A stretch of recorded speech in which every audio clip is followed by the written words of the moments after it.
Bom dia.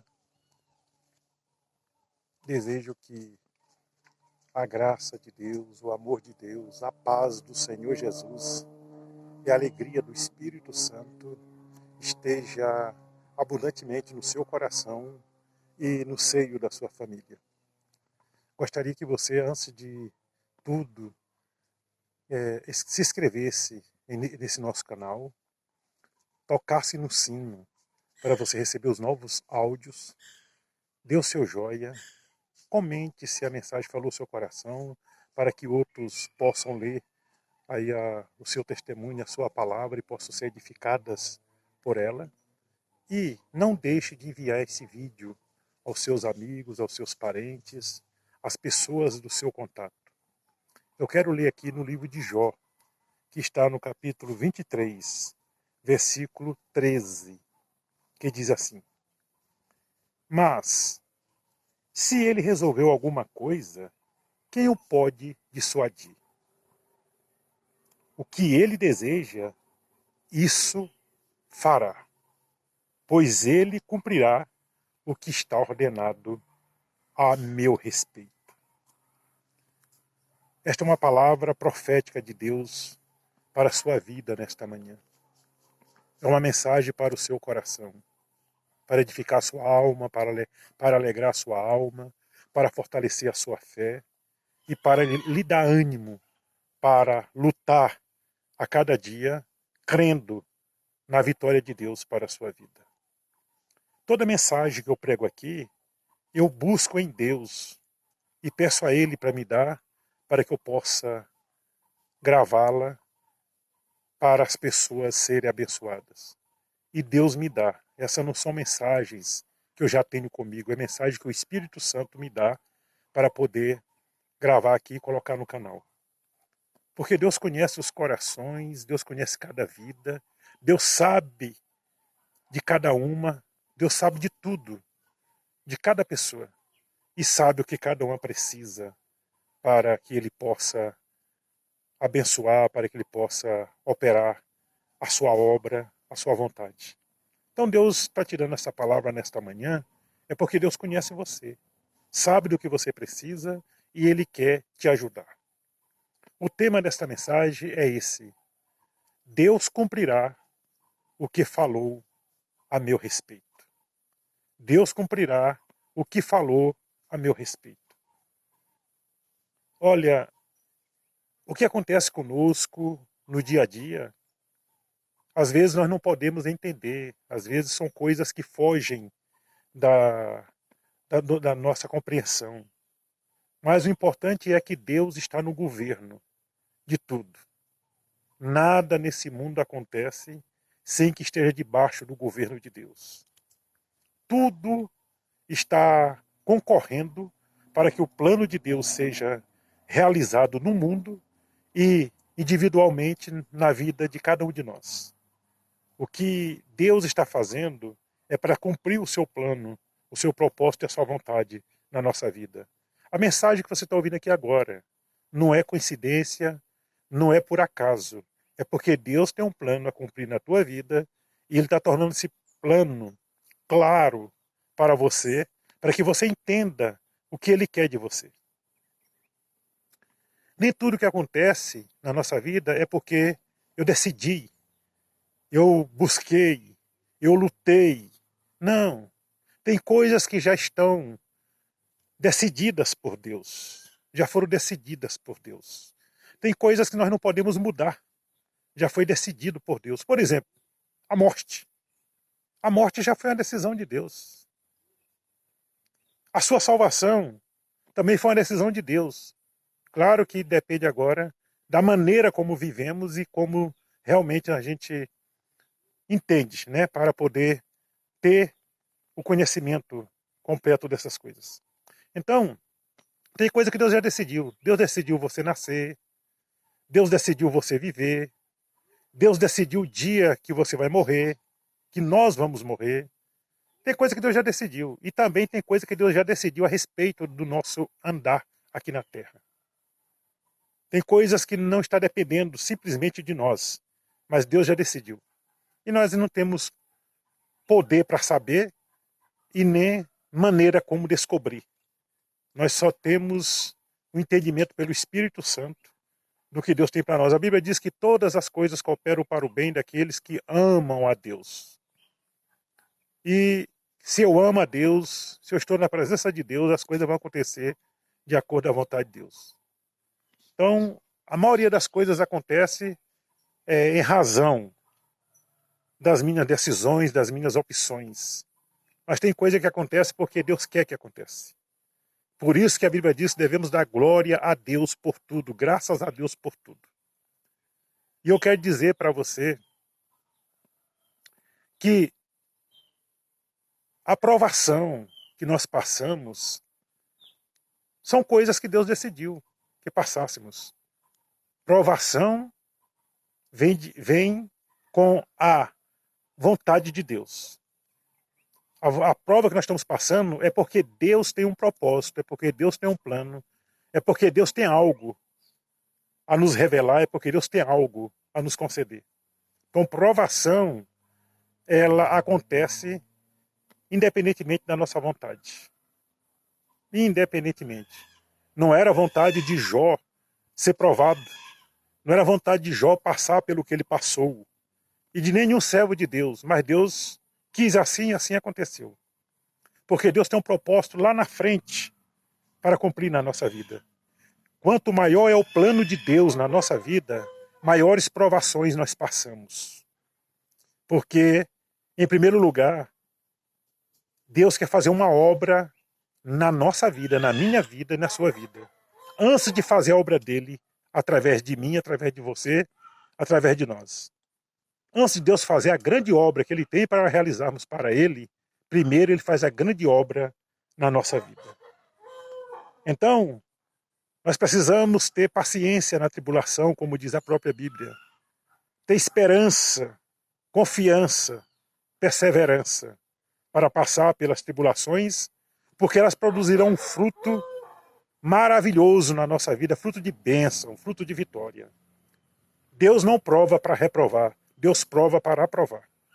Então, se você está passando por essas provações, por alguma provação, saiba que Deus está no governo da sua vida, no governo dessas provações. Então, dê glória a Deus, não desanime, não desista, não murmure, não reclame, porque nós devemos passar pelas provações dando graças a Deus, que está no governo, sabe de tudo e vai nos conduzir à vitória, apesar do gemido, do choro, apesar das adversidades. Deus tem a bonança, a vitória para a nossa vida, e vitória abundante, vitória grandiosa. Então, confie no Senhor. Segundo lugar, aceite o silêncio de Deus como uma resposta positiva para a sua vida. Jó, ele orou, Jó, ele perguntou, Jó, ele realmente, ele se colocou diante de Deus para saber o que estava acontecendo com ele. Mas Deus não lhe deu resposta nenhuma no momento da sua provação. Deus não lhe deu nenhum esclarecimento, nenhuma explicação. Deus não dá explicação naquilo que faz. E não precisa dar explicação. Deus é soberano, não tem que dar explicação para ninguém. E ele não tem o dever de nos dar explicação diante das situações que estamos vivendo. Nós é que temos o dever, a fé e a confiança de esperar nele e saber que ele está governando as nossas vidas e que ele que é o Senhor das nossas vidas e que nada vai acontecer fora do plano, da vontade, da direção de Deus para a nossa vida. O silêncio de Deus foi uma resposta positiva para Jó.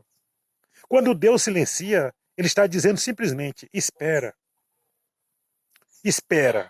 O espera de Deus muitas das vezes não vem em palavras, vem em manifestação de Deus para a nossa vida. E na provação, Deus está dizendo para nós, espera, porque lá na frente eu tenho a vitória para você. Não desanime, porque eu estou dirigindo tudo e já tenho tudo preparado. É isso que Deus está falando para nós. Então o silêncio de Deus é uma resposta positiva, não é uma resposta negativa. Deus tem 3 respostas para as nossas orações. Ele tem o sim, ele tem o não e ele tem o espera. Acho que mais difícil dessas três respostas é o espera, porque ninguém gosta de esperar, principalmente sem ter nenhuma direção, conhecimento prévio do que está acontecendo. E Jó teve que esperar. Mas Deus nisso está nos ensinando a esperar, a confiar e a crer plenamente na sua palavra, crer nele. Jesus não nos deixaria esperando para nos enganar. Ele nos deixa esperando para nos abençoar. Então espere no silêncio de Deus. E o terceiro lugar, os planos de Deus não podem ser frustrados. Jó disse isso no capítulo 42. Ele disse, os teus planos não podem serem frustrados. Então, o que Deus já decidiu, o que Deus já determinou, o que Deus já tem no seu coração, vai acontecer. Cedo ou mais tarde vai acontecer. E eu quero dizer para você que o caminho de Deus é longo. O caminho da bênção de Deus é longo. Não é algo que você dá o primeiro passo e já acontece. Não. Você lembra da saída do povo hebreu do Egito? A Bíblia diz que havia um caminho pelos filisteus, que eles chegavam em Canaã dentro de poucos dias, pouquíssimos dias, talvez 3, 4 dias. Mas Deus levou por um caminho mais longo. Por quê? Porque Deus queria ensinar seu povo, porque Deus queria andar com seu povo, porque Deus queria fazer seu povo entender o seu plano. O povo foi escravo no Egito, o povo não conhecia a Deus de uma maneira pessoal, na experiência pessoal. Então Deus queria se relacionar com este povo no longo do caminho até chegar à terra de Canaã. Levaram 40 dias para eles chegarem à terra de Canaã, mas eles só entraram na terra de Canaã com 40 anos depois. Cada dia se transformou em um ano, porque eles não creram na promessa de Deus. Deus enviou os espias lá, mandou Moisés enviar os espias para espiar a terra. 10 deles voltaram reclamando, murmurando, derrotados, dizendo que não tinha condição do povo entrar em Canaã, porque o povo lá era um povo gigante, era um povo forte, e eles não poderiam vencer. Ora, se eles já tinham vencido tantas guerras no deserto, como não poderia vencer aquele povo? Se já tinha derrubado ali tantos inimigos, por que não poderia vencer esse povo? Deus ensinou eles a guerrear, eram escravos, mas Deus fez deles guerreiro, ensinou a guerrear no deserto. A provação com Deus é nos ajudar a guerrear, a batalhar, a lutar para alcançar o nosso triunfo nas batalhas, nas lutas. E eles não foram vencidos, eles venceram as guerras. Eles foram vitoriosos nas batalhas, para depois entrar em Canaã e conquistar a terra.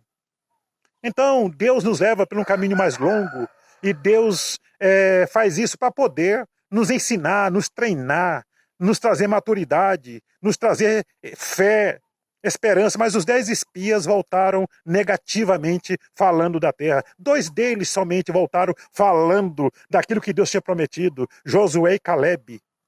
Disseram, não, a terra é boa. Trouxeram cachos de uva que um homem só não dava para carregar. E disseram, olha aqui o fruto. Deus já nos deu aquela terra. É nossa.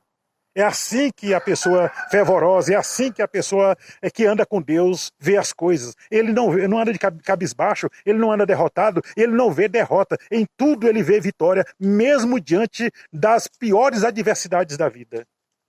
Então confie no Senhor. O que Deus prometeu, ele vai cumprir. Os planos dele não vai ser frustrado na sua vida. Aquilo que Deus prometeu para você, ele vai realizar. Porque ele não se engana no que disse, ele não mente no que promete. E ele não se esquece do que prometeu. As promessas de Deus cumprirão na sua vida, cumprirão na minha vida. Então confie no Senhor, creia no Senhor, espere nele. Como disse o salmista no Salmo 140, Salmo 40, esperei pacientemente pelo Senhor e ele ouviu o meu clamor e colocou nos meus lábios um novo cântico. Então Deus, ele está preparando tudo para nós. Os seus planos para nós é o melhor. Deus tornou a vida de Jó melhor do que o que ele tinha antes. Deus mudou o estado de Jó e tornou o segundo estado melhor do que o primeiro. E a Bíblia diz em Ageu que a glória da última casa será maior do que a da primeira. Então confie no Senhor, porque quando você chegar ao final, você vai chegar diferente, você vai chegar abençoado, você vai chegar na abundância, na bonância, na prosperidade. Pode estar na escassez que tiver, na sequidão que estiver, na prova que estiver, mas Deus tem o melhor para nós no final da nossa caminhada. No final da nossa caminhada aqui na terra, das nossas provações, das nossas lutas, Deus nos entregará o melhor para a nossa vida. Nós vamos passar a viver o melhor de Deus e sermos melhor em Deus dali para diante. Então, o melhor de Deus está nos aguardando. Confie. Espere, não desanime, não desista, não fique cabisbaixo, não olhe para o problema, olhe para Deus. Confie que Deus é maior do que o seu problema. Quando Davi viu aquele gigante diante dele, ele não viu um gigante, ele viu uma pessoa derrotada, porque ele olhava por cima do gigante, ele olhava para a vertical, olhava para Deus, não olhava para a horizontal. Quando nós olhamos para a horizontal, nós só vemos problemas, só vemos derrota, só vemos luta, só vemos dores e sofrimentos, porque este mundo é um mundo tenebroso, mundo de tribulação. Jesus disse, no mundo tereis a tribulação, a aflição, mas tendes bom ânimo porque eu venci o mundo. Jesus já venceu por nós. Ele conquistou todas as nossas vitórias e por isso podemos dizer, como diz 1 Coríntios 15:57, mas graças a Deus que nos dá a vitória por intermédio de nosso Senhor Jesus Cristo. Também Romanos 8 diz que somos mais do que vencedores por meio daquele que nos amou, de Cristo. Ele já venceu e porque ele venceu, nós já somos mais do que vencedores. Então só precisamos esperar em Deus, só precisamos confiar em Deus, só precisamos crer em Deus e permanecer na posição que Deus nos colocou. Esta é a palavra de Deus para o seu coração. E só quero concluir dizendo que o resultado de toda essa vitória na vida de Jó, que ele realmente foi grandemente abençoado, recebeu tudo em dobro no final. Porque Deus não tira o bom para dar o pior. Deus tira o bom para dar o melhor. Às vezes Deus permite perdermos o bom para receber o melhor de Deus na nossa vida. Então confie no Senhor. Mas eu quero dizer para você que a razão de tudo isso foi Jó ser fiel a Deus. Foi Jó conhecer a Deus. Foi Jó andar com Deus. Foi Jó crer em Deus. E foi Jó permanecer em Deus. Então, para o melhor acontecer na nossa vida, nós precisamos ter o melhor da vida, que é Jesus Cristo. Permanecer nele, porque sem ele nada podemos fazer. E se permanecermos nele, tudo ele pode fazer por nós. Portanto, confie no Senhor. E eu vou fazer uma oração por você agora, sentir de Deus, agora de fazer uma oração por você, pela sua vida e pela sua vitória. Senhor Deus e amado Pai, graças eu te dou no nome do meu Senhor e Salvador Jesus Cristo, que pode todas as coisas, porque dele, por ele e para ele são todas as coisas. E ele, Senhor, opera na nossa vida, Senhor, de maneira grandiosa. Porque Deus, ele é poderoso para nos dar muito mais do que pedimos ou pensamos. Porque ele é rico em glória e ele faz isso segundo o seu poder que opera em nós. Diz o livro de Efésios, capítulo 3, versículo 20. Senhor, esta vida está precisando, ó Deus, de um avivamento, de um despertamento, avivamento na fé, na esperança. Senhor, está precisando, Senhor, de um fortalecimento no ânimo. Está precisando, Senhor, de uma injeção de ânimo na sua alma. Senhor, aplica a injeção do sangue de Jesus Cristo na alma desta pessoa. E leva ela, Senhor, a levantar a cabeça, olhar para o alto e glorificar a Deus e esperar em Deus, meu Pai. Porque o Senhor ama esta vida e o Senhor tem um plano na vida dela. Senhor, o que está acontecendo com ela é porque Deus quer levá-la a conhecer a tua vontade, o teu propósito, Senhor. Conhecer o plano de Deus na sua vida. É porque o Senhor quer trazer ela para junto de ti, para poder ela andar contigo no dia a dia e poder experimentar, Senhor, uma nova vida em ti, porque aquele que está em ti é nova criatura. As coisas velhas se passaram e tudo se faz novo. Obrigado, Senhor. Cubra com o teu sangue e dai, ó Deus, a presença do Espírito Santo nesse coração. Leva ela, Senhor, a tomar a decisão de andar contigo daqui para frente, Pai. E alimentar da tua palavra e, ó Deus, se fortalecer na comunhão com o povo de Deus, na casa de Deus. Eu oro pedindo a tua bênção no nome do Senhor Jesus. Amém, Senhor. Creia e apodere desta bênção para a sua vida. Deus abençoe.